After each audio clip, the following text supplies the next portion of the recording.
சமூக நீதி காவலர் தொல் திருமாவளவன் அவர்களை சிறப்புரையாற்றுமாறு அன்புடன் அழைக்கின்றேன்.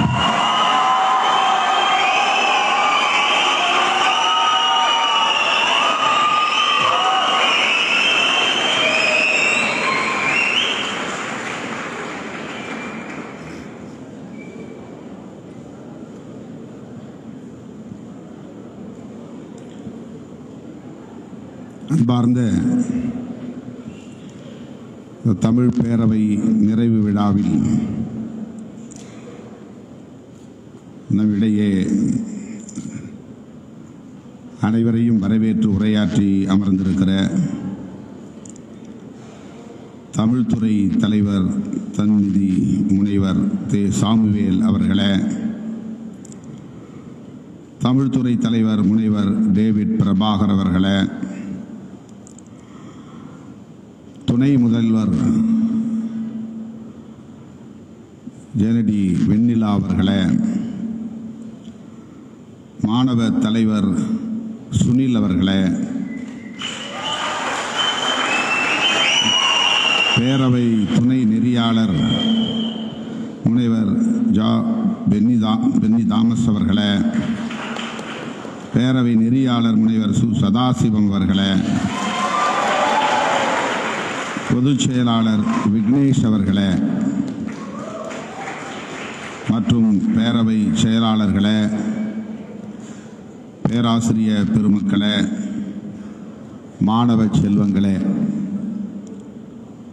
உங்கள் அனைவருக்கும் என்னுடைய பணிவார்ந்த வணக்கத்தை தெரிவித்துக் கொள்கிறேன்.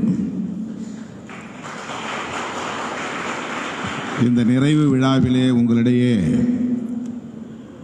உரையாற்றுவதற்கான இந்த அரிய வாய்ப்பை எனக்கு வழங்கியமைக்காக முதலில் உங்கள் அனைவருக்கும் என்னுடைய நெஞ்சார்ந்த நன்றியை தெரிவித்துக் கொள்கிறேன்.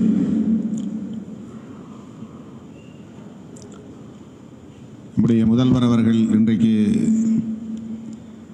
முனைவர் பால் வில்சன் அவர்கள் நம்மிடையே இல்லை, வெளியூர் சென்றிருக்கிற நிலையில் துணை முதல்வர் அவர்களும் இதர பேராசிரியர் பெருமக்களும் இந்த நிகழ்விலே பங்கேற்று சிறப்பிப்பது மகிழ்ச்சி அளிக்கிறது. முறை நான் இந்த கல்லூரிக்கு வந்திருக்கிறேன். ஒவ்வொரு முறையும் நீங்கள் என் மீது காட்டுகிற அன்பை எண்ணி நான் பெரிதும் மகிழ்ச்சி அடைகிறேன். அதற்காக எனது சிறப்பான நன்றியை உரித்தாக்குகிறேன். என் மீது நீங்கள் வைத்திருக்கிற நம்பிக்கைக்கு நான் என்றென்றும் பாத்திரமானவனாக, நம்பிக்கைக்குரியவனாக இருப்பேன் என்பதை முதலில் பதிவு செய்ய விரும்புகிறேன். தம்பி வன்னியரசு அவர்களோடு பேசிக் கொண்டு வந்தபோது கல்லூரியை நெருங்கும் போதுதான் சொன்னார், அழைப்பிதழை பார்த்தீர்களா என்று கேட்டார். பார்க்க நேரமில்லை என்று சொன்னேன். ஐரோப்பியர் வருகைக்கு முன்பும் பின்பும் இந்திய கல்வி என்கிற தலைப்பில் நீங்கள் பேச வேண்டும் என்று சொன்னார். வரும்போதுதான் சொன்னார். பொதுவாக தலைப்பின் கீழ் பேசுகிற வழக்கம் எனக்கு இல்லை. தலைப்பு கொடுத்து பேச சொல்லி இருக்கிறார்களா என்று திரும்பவும் நான் கேட்டேன். நள்ளிரவு வரையில் மக்களோடு இருக்கிற நான், எப்போதும் பொதுமக்களை சந்தித்துக் கொண்டே இருக்கிற நான், இது போன்ற நிகழ்ச்சிகளுக்கு செல்லுகிற போது கூட கடைசி நிமிடம் வரையில் மக்களை சந்தித்துக் கொண்டிருக்கிற நான், இப்படிப்பட்ட வரம்புகளுக்குள்ளே நின்று செயல்படுவது கடினமானது. இதற்கெல்லாம் ஹோம்வொர்க் தேவைப்படும். தலைப்பு கொடுத்து அதற்காக சில மணி நேரங்களை ஒதுக்கி புத்தகங்களை புரட்டி பார்த்து குறிப்புகள் எடுத்து மேடைக்கென தயாரித்து வந்து பேசுகிற வாய்ப்பு எனக்கு எப்போதும் கிட்டியதில்லை. 35 ஆண்டுகளுக்கு மேலாக நான் பொது வாழ்வில் இருக்கிறேன். பெரும்பாலான மேடைகளில் மேடைக்கு போன பிறகுதான் என்ன பேச வேண்டும் என்பதை தெரிந்து கொள்ளும் நிலை. அரங்கத்திற்கு நுழையும் வரையில் யாராவது வந்து என்னை மறித்து ஏதேனும் சொல்லிக்கொண்டே இருப்பார்கள். என் கவனத்தை அவர்கள் பக்கம் ஈர்த்து கொண்டே இருப்பார்கள். அதிகாரிகளிடம் பேசுங்கள், அமைச்சர்களிடம் பேசுங்கள், காவல்துறையினரிடம் பேசுங்கள் என்ற அந்த கோரிக்கைகளுடன் கூடிய பொதுமக்களை சந்திப்பதும் அவர்களுக்கான பிரச்சனைகளுக்கு முகம் கொடுப்பதும் தொடர்ச்சியாக நான் சந்தித்து வருகிற ஒன்று. ஆகவே நம்முடைய தமிழ்துறை தலைவர் அவர்கள் கூட இந்த தலைப்பிலே திருமாவளவன் என்ன பேசப் போகிறார் என்று மாணவ செல்வங்கள் எல்லாம் ஆவலோடு இருப்பதை பதிவு செய்தார். அருமை தோழர்களே, ஐரோப்பியர் வருகைக்கு முன்பும் பின்பும் இந்தியா எப்படி இருந்தது, இந்திய கல்வி எப்படி இருந்தது என்பதை பேராசிரியர் பெருமக்கள் உங்களுக்கு ஏற்கனவே வகுப்பெடுத்திருப்பார்கள். இந்த உரையிலே கூட எனக்கு முன்னர் பேசிய சதாசிவம் அவர்களும் தமிழ்துறை தலைவர் உள்ளிட்ட அனைவரும் கால்டுவெல் அவர்களை பற்றி சுட்டிக்காட்டினார்கள். இன்றைக்கு அவர் ஒரு பேசுபடு பொருளாக மாறியிருக்கிறார். அவர்களெல்லாம் ஆற்றிய பங்களிப்பை நினைத்து பார்க்கிற போது நம்முடைய உழைப்பு ஒப்பீடே செய்ய முடியாது. 24 வயதிலே அவர் பிறந்த நாட்டிலிருந்து கிளம்பி கடல் வழி பயணம் மேற்கொண்டு இந்தியாவுக்கு வந்து இங்கே உள்ள மக்களோடு மக்களாக வாழ்ந்து அந்த மக்களின் மேம்பாட்டுக்காக தம் வாழ்வை முழுமையாக ஒப்படைத்துக் கொண்டு தமிழையும் கற்று தமிழர் வரலாற்றை கற்று தமிழர் பண்பாட்டை புரிந்து கொண்டு அவர்களுக்கு கல்விதான் முதன்மையானது, இவர்கள் சந்தித்துக் கொண்டிருக்கிற இந்த அவலங்களில் இருந்து விடுதலை பெறுவதற்கு கல்வியே முதன்மையானது என்று உணர்ந்து ஆங்காங்கே பள்ளிகளை நிறுவி அனைவருக்குமான பொது கல்வியை வழங்குவதற்கு முனைந்த பொருள் கால்டுவெல் அவர்களும் ஒருவர். பிரான்சிஸ் சேவியர், ஆண்டர்சன் போன்ற பலர் ஐரோப்பிய நாடுகளில் இருந்து வந்தவர்கள்.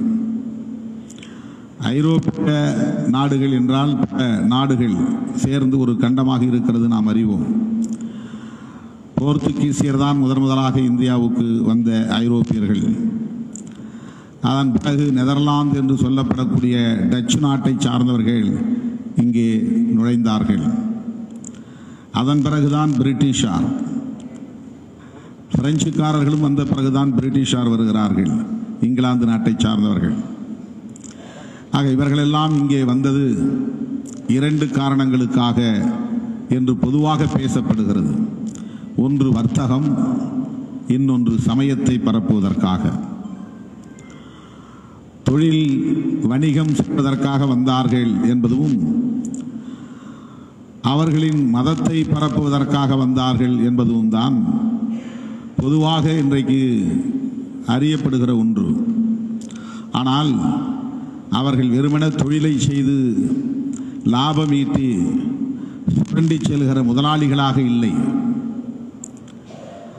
அவர்கள் வெறுமன மத உணர்வை விதைத்து தங்கள் மதத்தை பரப்புகிற மதவாதிகளாக மட்டுமில்லை, அவர்கள் இங்குள்ள மக்களின் வாழ்க்கையில் மேம்பாடு அடைய வேண்டும் என்பதற்காக கல்வி, சுகாதாரம், மருத்துவம் போன்றவற்றை வழங்கிய மனிதநேயர்களாகவும் இருந்தார்கள் என்பதுதான் நாம் நினைவிலே கொள்ள வேண்டும். இதை யாரும் பெரும்பாலும் பேசுவதில்லை. கிறிஸ்தவ மிஷனரிகள் என்று 10ஆம் புதுவிலே விமர்சிக்கிறார்கள். ஆங்கிலேயர்கள் இங்கே அந்நியர்களாக வந்தேரிகளாக வந்தார்கள், நம் செல்வங்களை கொள்ளையடித்தார்கள், நம்மை பிளவுபடுத்தினார்கள், நம்முடைய ஒற்றுமையை சிதைத்தார்கள் என்று இன்றைக்கு அவர்களுக்கு எதிராக பேசுகிற ஒரு அணுகுமுறையை நாம் பார்க்கிறோம். அந்த வரிசையில் தான் கால்டுவெல் விமர்சிக்கப்படுகிறார். அதைவிட வேடிக்கை என்னவென்றால், கால்டுவேர் படிக்காதவர், அவர் கல்வி வாசனை அறியாதவர், அவர் எப்படி திராவிட மொழிகளின் ஒப்பிலக்கணத்தை எழுதியிருக்க முடியும் என்று உயர்ந்த பொறுப்பிலே உள்ள ஒருவர், மிக உயர்ந்த பொறுப்பிலே உள்ள ஒருவர், ஆளுநர் இருக்கையிலே இருக்கிற ஒருவர், RSS ரவி அவர்கள்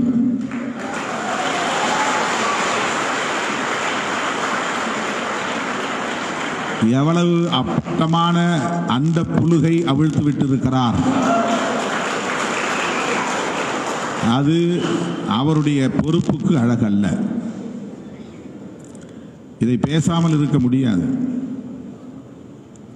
நான் தலைப்பின் கீழ் தான் பேசுகிறேன். ஐரோப்பியர் வருகை பற்றி தான் பேசுகிறேன். பேசாமல் இருக்க முடியாது. அவர் கிளாஸ்கோ பல்கலைக்கழகத்திலே பயின்றவர். ஆங்கிலம், லத்தீன், கிரேக்கம் போன்ற மொழிகளில் மாணவராக இருந்த காலத்திலேயே தேர்ச்சி பெற்றவர். அந்த மொழிகளை நன்கு கற்று தேர்ச்சி பெற்றவர் என்பது வரலாற்று குறிப்புகளில் காண கிடக்கிறது. 24வது வயதிலே பயணம் செய்து இங்கே புறப்பட்டு வருகிறார். 20 வயது ஆனாலேயே கல்யாணம் செய்ய வேண்டும் என்று அப்பா அம்மாவிடத்திலே போய் நாம் சண்டை போட்டுக் கொண்டிருக்கிறோம். எனக்கு வயதாகிவிட்டது, நான் டிகிரி முடித்து விட்டேன், நான் விரும்பும் பெண்ணை திருமணம் செய்து கொள்ள வேண்டும் என்று. ஆனால் 24 வயதிலே எவ்வளவு பெரிய பொறுப்புணர்வோடு, தொலைநோக்கு பார்வையோடு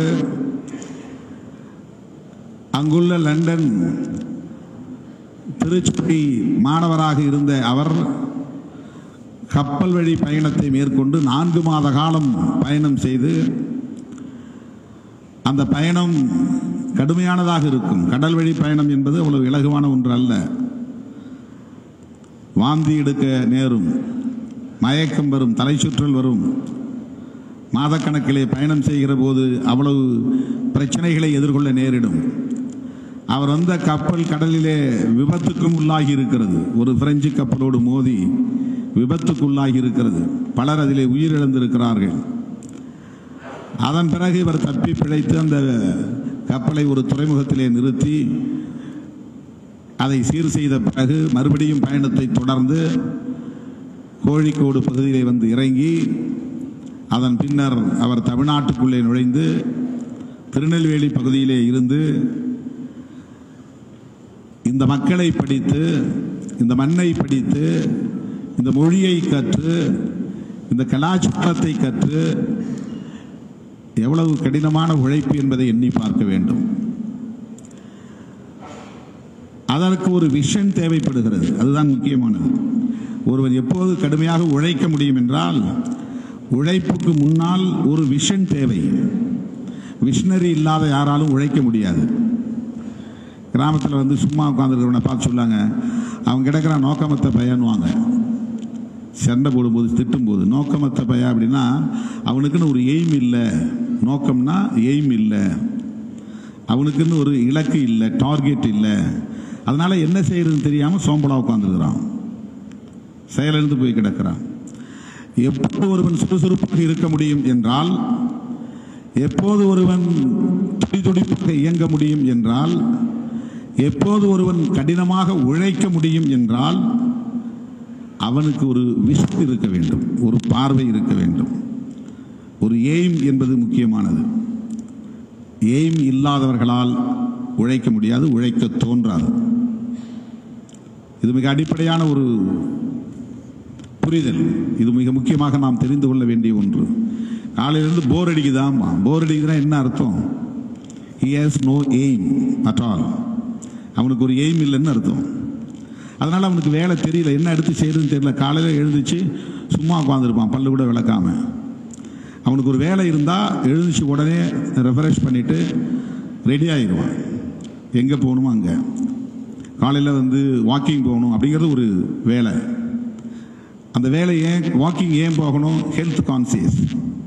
ஏன் வாக்கிங் போகணும்? ஃபிட்னஸ். ஏன் வாக்கிங் போகணும்? அப்பதான் சுறுசுறுப்பாக இருக்க முடியும், சோம்பல் இல்லாமல் இருக்க முடியும். இந்த புரிதல் எங்கிருந்து வரும்? ஒரு விஷன் இருந்தால்தான் வரும். விஷன் இல்லைன்னா வராது. இப்போ 24 வயதிலே இங்கு வந்த ஒரு அந்நிய நாட்டுக்கு வந்த மொழி தெரியாத தேசத்திற்கு வந்த கால்டுவெல், இங்கே இருக்கிற யாருக்கும் ஆங்கிலம் தெரியாது, அவருக்கு தெரிந்த லத்தீன் தெரியாது, அவருக்கு தெரிந்த கிரேக்கம் தெரியாது. முற்றிலும் புதிய இடம், புதிய மனிதர்கள், புதிய வாழ்க்கை முறை, புதிய சமூக அமைப்பு முறை. இங்கே வந்து அவர் வேலை செய்ய வந்த இடத்தில் அவரால் கடினமாக உழைக்க முடிந்தது, இந்த மக்களை ஒருங்கிணைக்க முடிந்தது, இந்த மக்களுக்கு தொண்டு செய்ய முடிந்தது, இந்த மக்களின் மொழிகளை ஒரு மொழியை அல்ல திராவிட மொழிகள் அனைத்தையும் கற்று தேர்ந்த நிலையை அடைய முடிந்தது. தமிழ் மட்டுமல்ல, நம்மால் இன்னும் பக்கத்தில் இருக்கிற தெலுங்கு கற்றுக்கொள்ள முடியவில்லை. நான் அடிக்கடி ஆந்திரா போகிறேன், தெலுங்கானா போகிறேன், இன்னும் என்னால் தெலுங்கை கற்றுக்கொள்ள முடியவில்லை. கர்நாடகா மாநிலத்திலே கட்சியின் கிளை இருக்கிறது, என்னால் இன்னும் கன்னடத்தை கற்றுக்கொள்ள முடியவில்லை. ஆனால் கால்டுவெல் அந்த காலகட்டத்திலே இந்த மொழிகளை எல்லாம் படித்தது மட்டுமில்லாமல் இலக்கண அறிவும் அவருக்கு இருந்திருக்கிறது. அதுதான் ரொம்ப முக்கியமானது. கிராமட்டிக்கல் நாலேஜ், ஒவ்வொரு மொழியை பற்றிய கிராமரும் அவருக்கு தெரிந்தால்தான் அதை ஒரு கம்பேரிட்டிவ் அனாலிசிஸ் பண்ண முடியும். எப்போது ஒரு ஒப்பீடு செய்ய முடியும் என்றால், பல மொழிகளை பற்றிய அறிவு இருந்தால்தான் அதை ஒப்பீடு செய்ய முடியும். ஆகவே அவர் வெறும் தமிழை மட்டும் கற்று தேர்ந்தவராக இல்லை. தெலுங்கு, கன்னடம், மலையாளம், துளு ஆகிய மொழிகளிலும் அவர் இலக்கண இலக்கிய அறிவை பெற்றவராக இருந்திருக்கிறார். 1856 அந்த நூலை அவர் எழுதியிருக்கிறார். 1856 என்றால் அப்போது அவருக்கு வயது 42 வயது. 42 வயதிலே ஒரு ஆய்வு நூலை எழுதி அதற்காக, அந்த பணிக்காக, அந்த சிறப்புக்காக அவருக்கு அதே கிளாஸ்கோ பல்கலைக்கழகம் அழைத்து கௌரவ டாக்டர் பட்டம் வழங்கி இருக்கிறது. டாக்டர் பட்டம் வழங்கிய பெற்றவர். அவரை போய் படிக்காத ஆள் என்று ஒருவர் சொல்லுகிறார் என்றால் இவர் படித்தாரா என்ற கேள்வி நமக்கு எழுகிறது. இவருக்கு கல்வி உண்மையிலேயே இவர் வச்சிருக்கிற சர்டிபிகேட், எஜுகேஷனல் சர்டிபிகேட் உண்மையா என்று நாம் ஆய்வு செய்ய வேண்டிய ஒரு கட்டாயம் எழுகிறது. ஏன்னா இவருடைய எஜமானரே அப்படி ஒரு பொய்யான சான்றிதழ் கொடுப்பதாக. இவருடைய எஜமானர் யார் என்று உங்களுக்கு தெரியும். அவருக்கு கொடுக்கப்பட்டிருக்கிற கல்வி சான்றிதழ் MA என்று போடப்பட்டதாக சொல்லுகிறார்கள். தேடி பார்த்தால் அவருடைய பெயரில் பள்ளிக்கூடத்தில் கூட சர்டிபிகேட் தேட முடியவில்லை என்று சொல்லுகிறார்கள். அவர்தான் மிக உயர்ந்த ஆட்சி பொறுப்பிலே இன்றைக்கு இருக்கிறார்.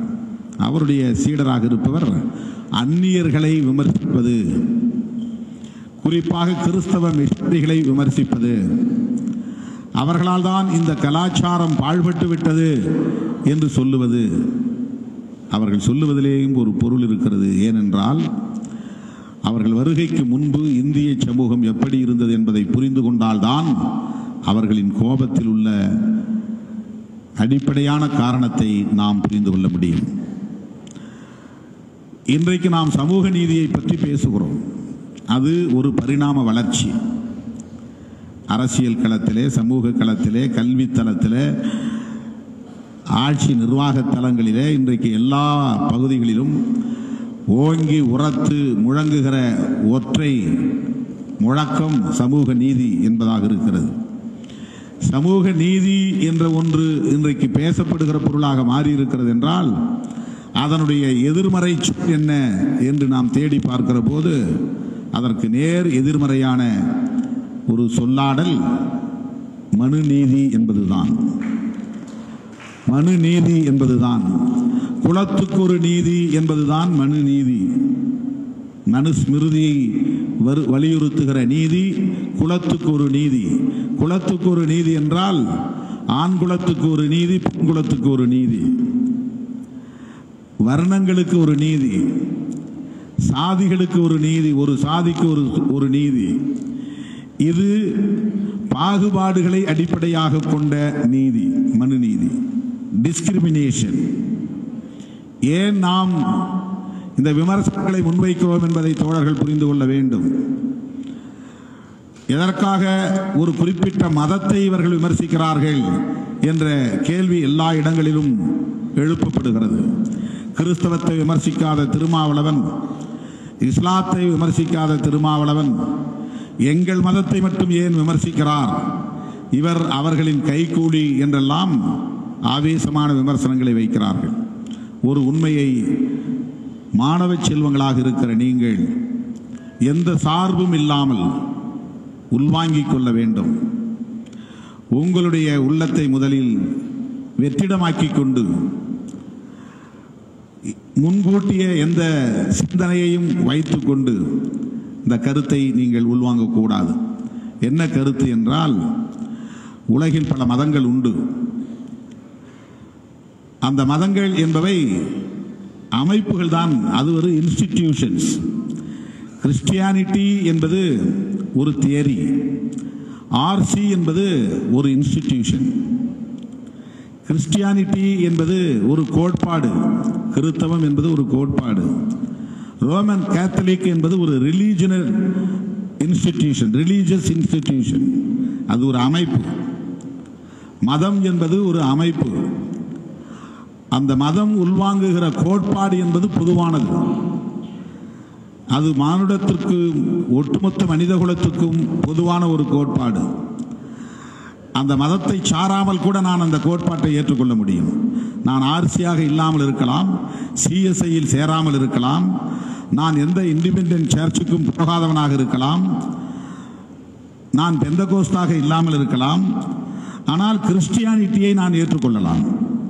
கிறிஸ்டியானிட்டி என்பது ஒரு பிலாசபி, இஸ்லாம் என்பது ஒரு பிலாசபி, இந்துயிசம் என்பது ஒரு பிலாசபி. ஆனால் அவற்றை பரப்புகிற அமைப்புகள் தான் மதங்கள். மதம் வேறு, மதம் பின்பற்றுகிற கோட்பாடுகள் வேறு. ஆக உலகம் முழுவதும் இருக்கிற இந்த கோட்பாடுகள் மனித குலத்தை மேம்படுத்துவதற்கு மாமனிதர்களால் உருவாக்கப்பெற்ற கோட்பாடுகள். அனைத்து கோட்பாடுகளுமே மனித நேயத்தை முன்னிறுத்துகிறது. மனிதநேயம் என்றால் சகோதரத்துவம் என்பதுதான் அடிப்படையானது. மனிதநேயம் என்றால் சமத்துவம் என்பதுதான் அடிப்படையானது. சகோதரத்துவம் இல்லாத இடத்தில் மனிதநேயம் இருக்காது. மனிதநேயம் இல்லாத இடத்தில் சகோதரத்துவம் இருக்காது. மனிதநேயம் இல்லாத இடத்தில் சமத்துவம் இருக்காது. சமத்துவம் இல்லாத இடத்தில் மனிதநேயம் இருக்காது. மனிதநேயத்தை தாண்டி சிந்தித்தவர்கள் நம்முடைய முன்னோர்கள். வாடிய பட்டை கண்ட போதெல்லாம் வாடினேன் என்றார் வள்ளலார். அந்த வள்ளலார் மனிதன் வாடிய போது நான் வாடினேன் என்று சொல்லவில்லை. வாடிய மனிதரை கண்டபோது வாடினேன் என்று சொல்லவில்லை. வாடிய குழந்தைகளை கண்டபோது வாடினேன் என்று சொல்லவில்லை. வாடிய மகளிரை கண்டபோது வாடினேன் என்று சொல்லவில்லை. வாடிய பயிரை கண்டபோது வாடினேன் என்று சொல்லுகிறார். ஒரு பயிர், ஒரு தாவரம்,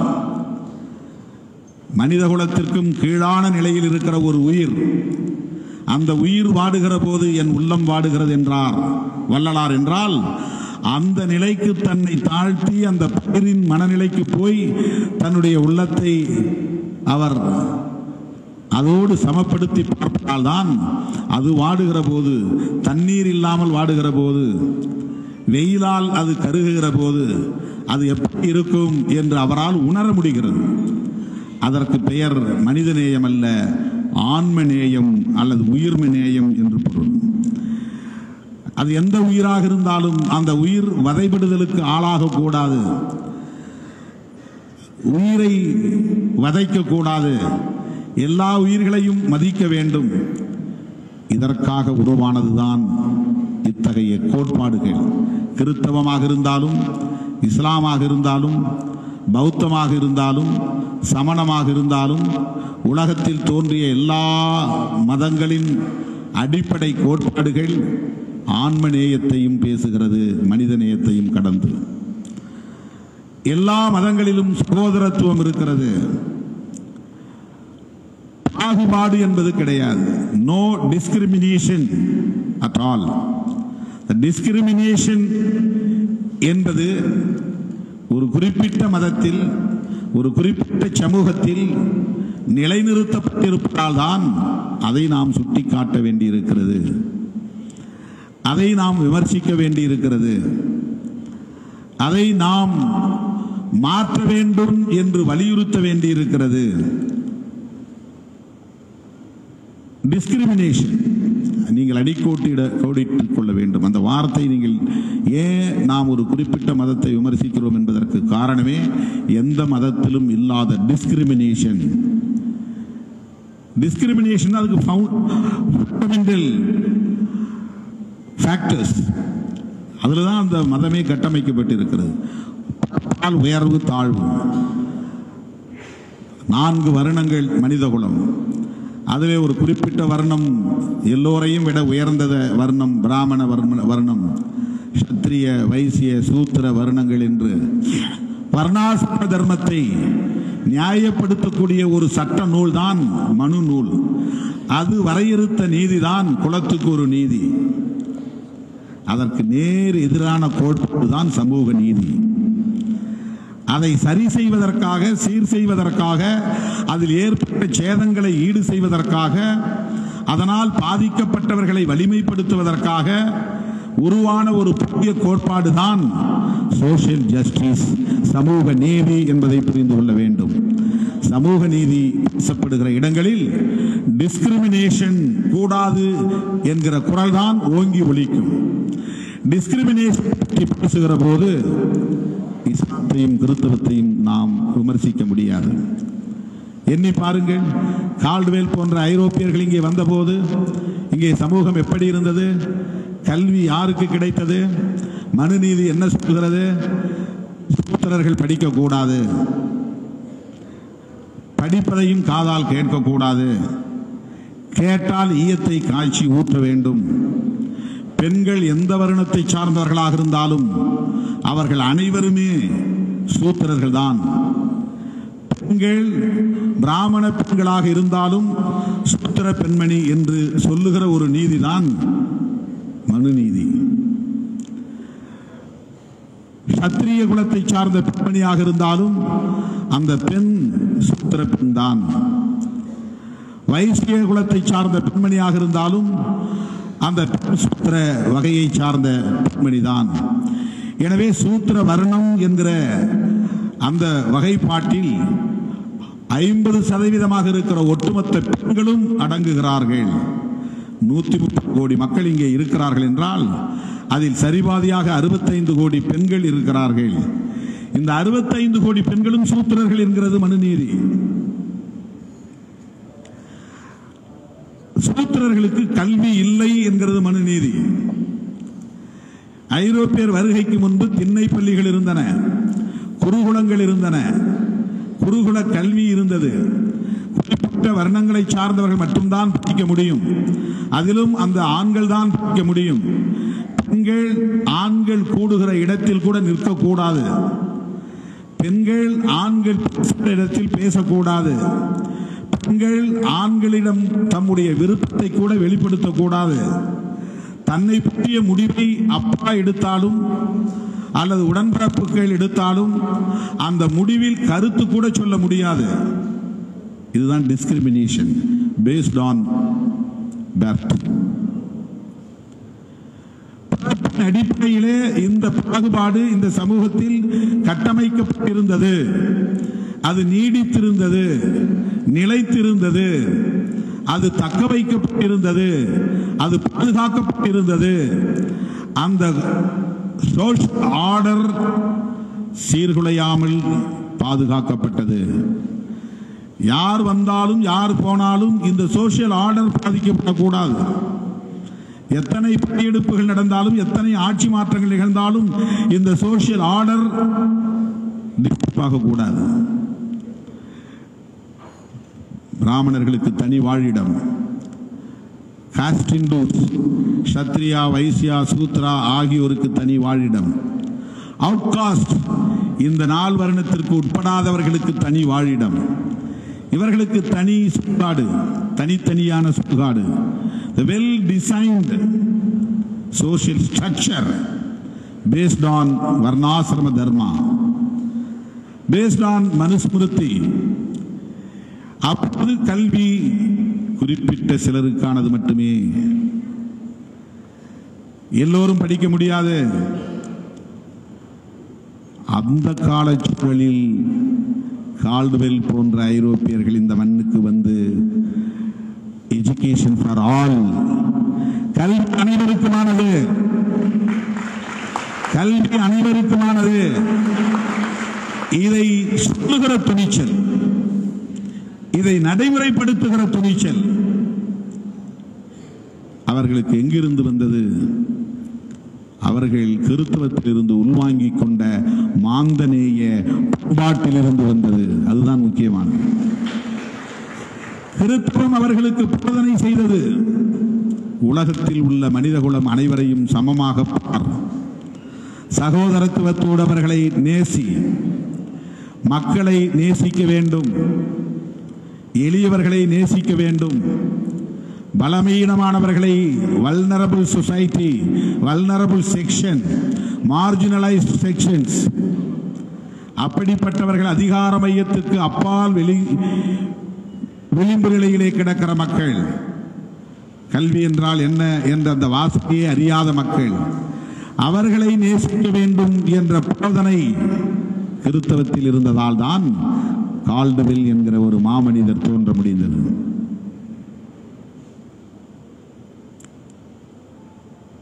கிறிஸ்டியானிட்டிக்குள்ளே டிஸ்கிரிமினேஷன் இல்லை.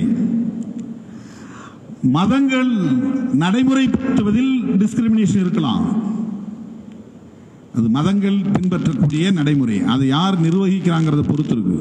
தமிழ் பேரவையை தலைமை தாங்கி வழிநடத்தக்கூடிய பொறுப்பாளர்கள் இன்றைக்கு சுனில் போன்றவர்கள் இருக்கிறார்கள் என்று சொன்னால், இவர்கள் எப்படி வளர்ந்து வந்தார்கள் என்பதை பொறுத்து அவர்களின் கான்ட்ரிபியூஷன் என்பது இருக்கும், அவங்களுடைய சிந்தனையை பொறுத்து. தமிழ் பேரவை என்பது பொதுவான நோக்கங்களை கொண்டது. அந்த தமிழ் பேரவையை நடத்துவதற்கு அவ்வப்போது பொறுப்பாளர்கள் புதிதாக வருவார்கள். அதை வரக்கூடிய பொறுப்பாளர்களுடைய ஆட்டிடியூட் எப்படி இருக்கிறதோ அப்படி பேரவை இயங்கும். எந்த அளவுக்கு அவர்களுக்கு விஷன் இருக்கிறதோ அப்படி இந்த பேரவை இயங்கும். இந்த இடத்திலே வேறு யாராவது இருந்தால் திருமாவளவனை அழைக்க வேண்டாம், ஆர்.என். ரவியை அழைத்து வரலாம் என்று கூட நினைக்கலாம். சுனிலுக்கு சமூக நீதி பார்வை இருந்ததால் அவருக்கு திருமாவளவனை அழைக்க வேண்டும் என்கிற ஒரு புரிதல் கிடைத்திருக்கிறது. இதுதான் விஷனரி என்று பொருள். யார் யாருக்கு என்னென்ன விஷன் இருக்கிறது என்பதை பொறுத்துதான் அவருடைய ஆக்டிவிட்டிஸ் என்பது இருக்கும், செயற்பாடுகள் இருக்கும். ஆட்டிடியூட் என்பதே ஒரு விஷனரி பிடிச்சது. கான்டக்ட் அண்ட் கேரக்டர்ங்கிறத தாண்டி உயர்ந்தது. அது பண்பாட்டால் வளரக்கூடிய ஒரு நம்முடைய ஆட்டிடியூட் என்பது. நாம் உள்வாங்கி இருக்கிற கருத்தியல், நாம் புரிந்து கொண்டிருக்கிற இந்த சமூகம் பற்றிய, பொருளாதாரம் பற்றிய, அரசியல் பற்றிய, மனித குலத்தை பற்றிய நம்முடைய புரிதல், அதிலிருந்து தான் ஒரு முடிவை நாம் எடுக்க முடியும். அதுபோல ஆர்சியை நிர்வகிக்கக்கூடியவர்களுக்கு இடையில காஸ்ட் டிஸ்கிரிமினேஷன் இருக்கலாம். உலகத்தில் இந்தியாவை தவிர வேறு எங்கேயும் கிறிஸ்டியானிட்டிக்குள்ள மனிதகுல பாகுபாடு கிடையாது. இங்கே வந்து கிறிஸ்டியானிட்டிக்கு மாறினாலும் கூட காஸ்ட் என்பது ஒட்டி கொண்டு இருக்கிறது. அது இந்த சமூகத்தில் இருக்கிற எச்ச சொச்சம். இந்து கல்ச்சர் இன்னும் டைலூட் ஆகவில்லை. ஒரு இந்து தான் கிறிஸ்டியனா மாறுகிறான். அந்த இந்து ஏற்கனவே உள்வாங்கிய கல்ச்சரோடு அவன் இயங்குகிற போது அவனை அறியாமலேயே ஆழம் எடுத்து சிலுவை போடுகிறான். ரெண்டும் மிக்ஸ் ஆகுது. கிறிஸ்டியானிட்டி வந்து ஒருத்தரை வரவேற்கிறதுக்கு ஆழம் எடுக்க மாட்டாங்க. கிராமத்துக்கு போனோம்னா ஆழம் எடுக்கிறது இல்லை, ஆரத்தி எடுக்கிறது, மஞ்சளை கரைச்சி நமக்கு வரவேற்பு என்பது ஆழம் எடுப்பு. அந்த வழக்கம் ஏற்கனவே இருந்த கல்ச்சர். ஆனால் இப்போ உள்வாங்கி இருக்கிறதுல அதையே வச்சு சிலுவை போட்டு நெத்தியில மிக்ஸ் ஆகுது ரெண்டும். ஏன்னா அவனுக்குள்ள ரெண்டு கல்ச்சரும் மிக்ஸ் ஆகி இருக்கு. அதனால இந்த கிறிஸ்டியானிட்டிக்குள்ள டிஸ்கிரிமினேஷன் இருக்கத்தான் செய்கிறது.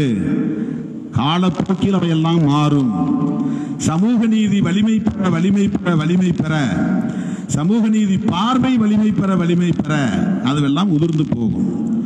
ஆகவே ஐரோப்பியர் வந்த பிறகுதான் தோழர்களே குலத்துக்கு ஒரு நீதி என்கிற கல்வி முறை மாறியது.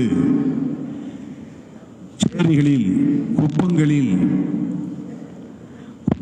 பகுதிகளில் முதலில் ஐரோப்பியர்களின் காலடி தடங்கள் தான் இருந்தன.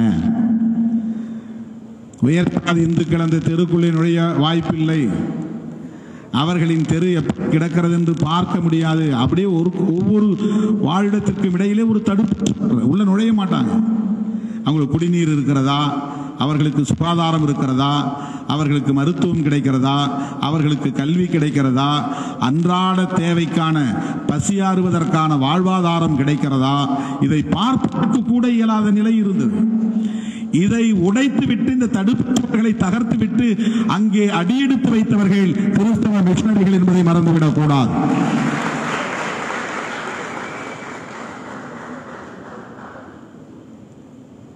அந்த வரிசையை கால்டுவென் பங்களிப்பு என்பது மகத்தானது.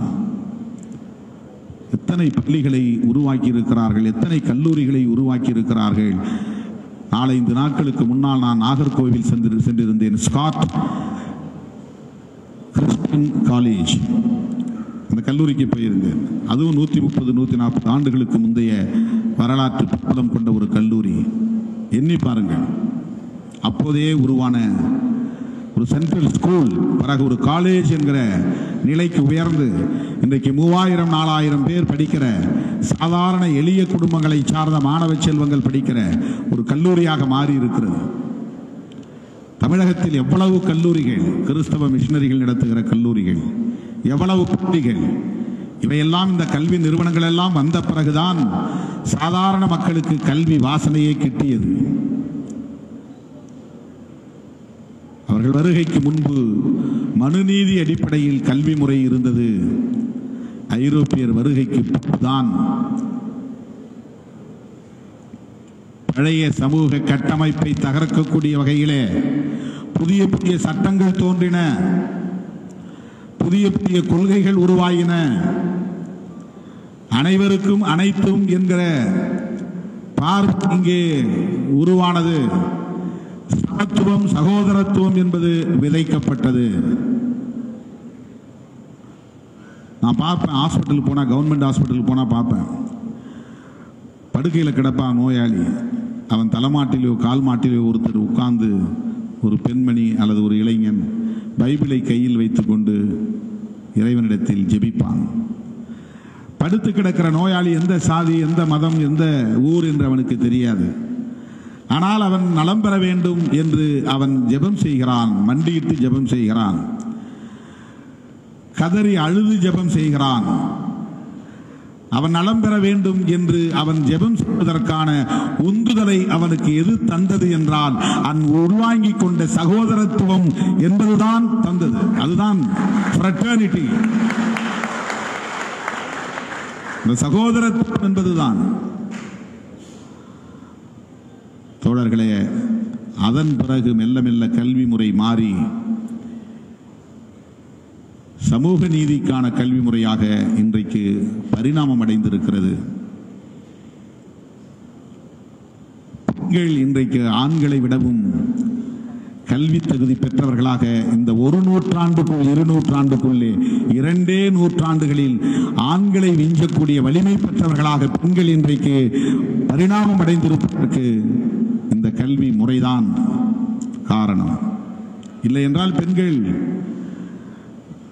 இது போன்ற அவைக்கே வர முடியாது, மேடைகளில் அமர முடியாது.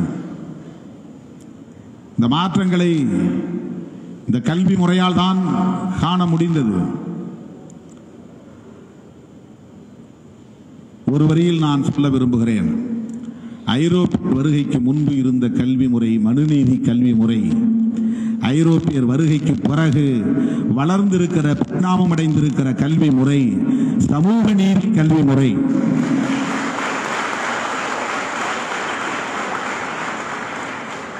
இதை மாற்ற வேண்டும் என்பதற்காக இப்போது தேசிய கல்வி கொள்கை என்கிற பெயரில் மீண்டும் மனு தர்மத்தை, வர்ணாசிரம தர்மத்தை உள்ளே நுழைப்பதற்கான முயற்சிகள் நடக்கின்றன. மாணவ செல்வங்களிடத்திலே போய் ஜெய் ஸ்ரீராம் முழக்கங்களை சொல்லுங்கள் என்று தூண்டுகிறார்கள். அவர்கள் கேட்கிற கேள்வி, ஏசப்பா என்று சொல்லுகிற போது நான் ஸ்ரீராம் என்று சொல்லக்கூடாதா என்கிறார்கள். நான் மறுபடியும் சொல்ல விரும்புவது, எந்த மதமாக இருந்தாலும் எந்த கடவுளாக இருந்தாலும் அங்கே டிஸ்கிரிமினேஷன் இல்லை என்றால் பிரச்சனை இல்லை. டிஸ்கிரிமினேஷன் இல்லை என்றால் பிரச்சனை இல்லை. ஒரு டிஸ்கிரிமினேட்டரி சொசைட்டி உருவாகக்கூடாது, அது தகர்க்கப்பட வேண்டும். அதற்கேற்ப கல்வி முறை அமைய வேண்டும். இது சிலபஸ், மெக்காலே காலத்திலே உருவாக்கப்பட்ட பாடத்திட்ட கல்வி முறை. இந்த வகுப்புனா இந்த மாதிரியான சிலபஸ், இந்த கோர்ஸ்னா இந்த மாதிரியான சிலபஸ். இதற்கு உட்பட்டு நாம் நம்முடைய கல்வி தகுதியை மேம்படுத்திக் கொள்கிறோம். ஆனால் வரம்புகள் அற்றது கல்வி. இது ஒரு சிலபஸ் என்பது ஒரு வரம்பை கொண்டது. மாணவ செல்வங்கள் ஒன்றை புரிந்து கொள்ள வேண்டும். இந்த சிலபஸ் என்கிற வரம்புகளுக்குள்ளேயே இருந்திருந்தால் புரட்சியாளர் அம்பேத்கர் என்கிற ஒரு மாமனிதர் நமக்கு கிடைத்திருக்க மாட்டார். இந்த சிலபஸ் என்கிற வரம்புக்குட்பட்ட கல்வி திட்டத்திற்குள்ளேயே தன்னை முடக்கி இருந்தால் மாமனிதர் கார்ல் மார்க்ஸ் என்கிற ஒரு மகத்தான மனிதர் நமக்கு கிட்டியிருக்க மாட்டார். அருமை மாணவ செல்வங்களே, இந்த பருவம்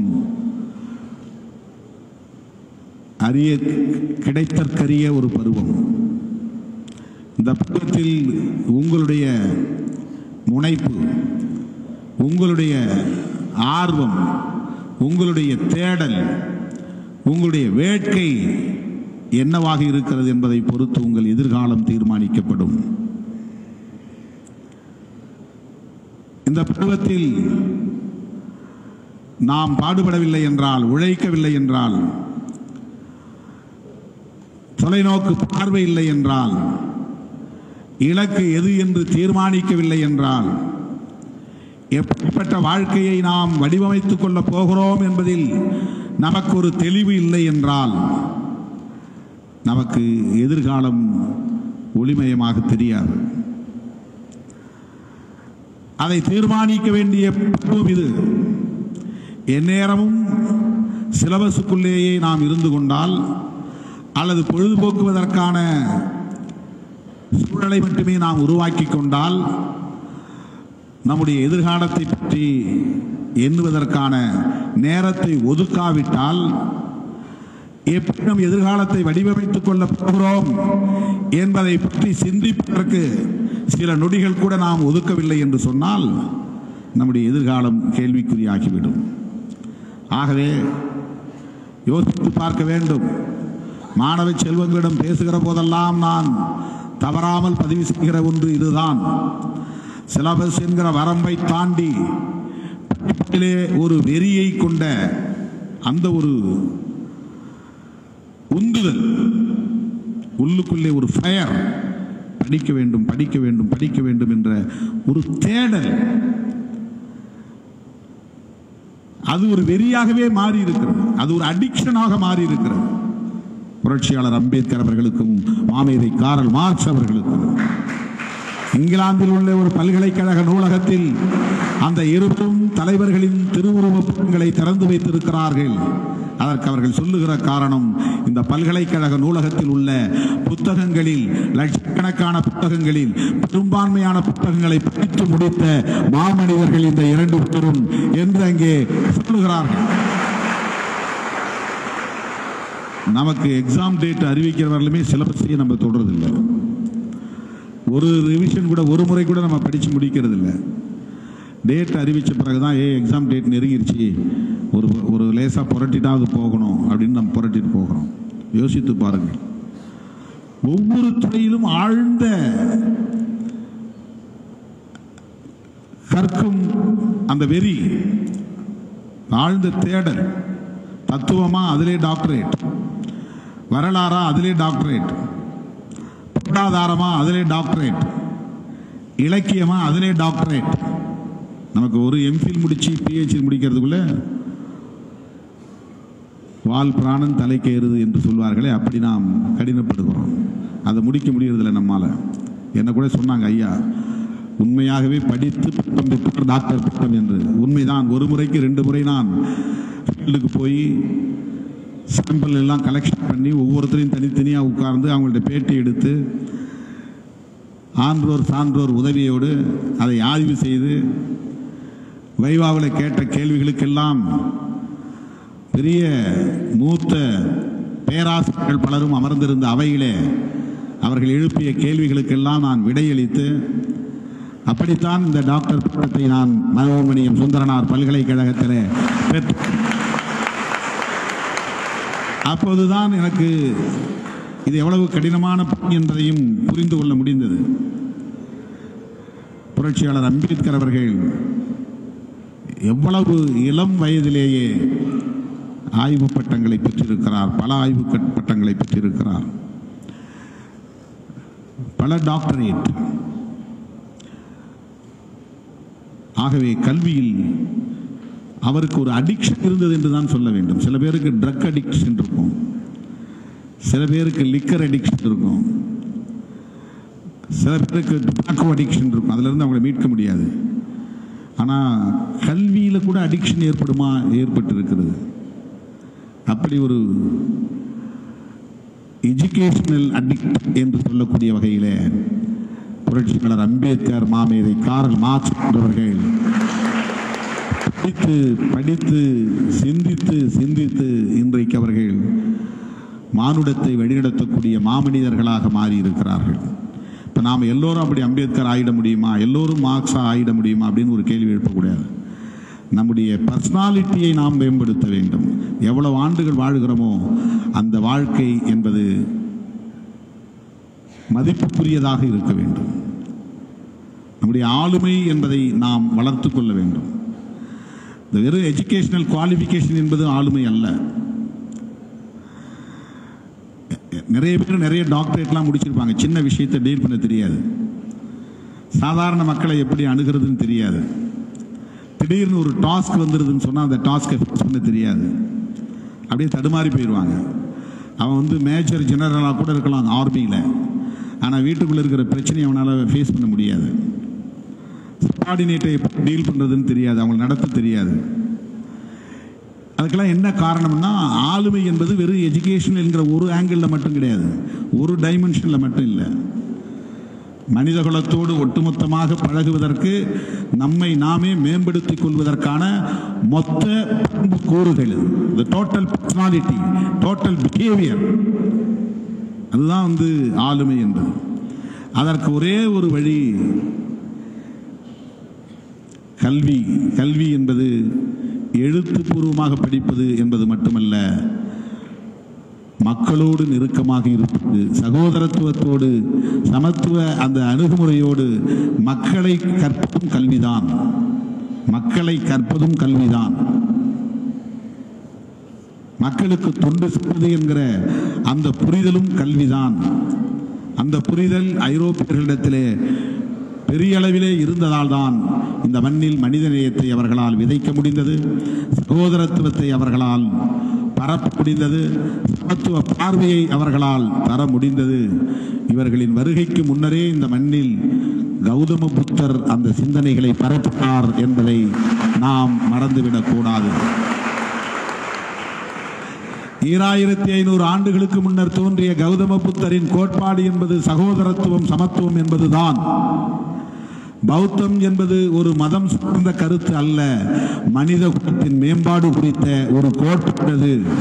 சுதந்திரம், சகோதரத்துவம், சமத்துவம் என்பதுதான் பௌத்தத்தின் அடிப்படை. ஆனால் அது அப்படிப்பட்ட கருத்தியலை போதித்த காரணத்தினால்தான் திட்டமிட்டு அழித்தொழிக்கப்பட்டது இந்த மண்ணிலே. சகோதரத்துவத்தை அது போதித்தது என்பதுதான் மனுநீதி என்கிற குலத்துக்குறு நீதியை உயர்த்தி பிடித்தவர்களால் ஏற்றுக்கொள்ள முடியவில்லை. அந்த வாரிசுகளின் எச்ச சொச்சங்கள் இன்னும் இங்கே இருக்கிறார்கள். அவர்கள்தான் கால்டுவேல் படிக்காத நபர் என்று சொல்லக்கூடிய துணிச்சலை பெற்றவர்களாக இருக்கிறார்கள் என்பதை நாம் உணர்ந்து கொள்ள வேண்டும். இப்படிப்பட்ட கருத்தியல் தளத்திலே மாணவ செல்வங்களாகிய நீங்களும் உங்களை அரசியல் கட்சிகளில் ஈடுபட்டு அதை பற்றி புரிதலை பெற வேண்டும் என்று இல்லை. நான் அடிக்கடி சொல்லுவேன், கல்வியில் நாட்டம் வேண்டும் என்று சொல்லுகிற அதே வேளையில் நம்மை சுற்றியுள்ள அரசியல், பொருளாதாரம், சமூகம், கலாச்சாரம், தத்துவம் ஆகியவை தொடர்பான மனித குலத்தை அறிந்து கொள்வதும் மாணவ செல்வங்களின் கடமை.